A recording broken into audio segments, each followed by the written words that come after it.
शब्द जरा चुकीचा आहे, पण आपल्याला सगळ्यांना माहिती आहे की सुरेश दस मागे लागले की डोकं खाऊन टाकतात.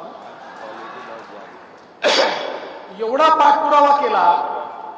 कपूर साहेब सांगतील, सगळ्यात पहिलं आमच्या नवीन सरकारने 2022च्या ऑक्टोबरमध्ये सगळ्यात पहिली सुप्रमा जर कोणाला दिली असेल तर या प्रकल्पाला आम्ही दिली 11,000 कोटी रुपयाची. 11,000 कोटी रुपयाची सुप्रमा दिली आणि याच्या सगळ्या नियोजनाकरता निधी उपलब्ध करून दिला. आणि आता हे काम अत्यंत वेगानं चाललेलं आहे.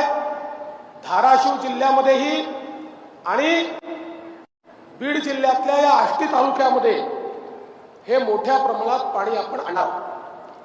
मला विश्वास आहे की या भागाचा दुष्काळ हा आता भूतकाळ होणार आहे आणि ज्या गतीनं काम चाललेलं आहे त्या गतीनं लवकरच आपल्याला हे पाहायला मिळेल.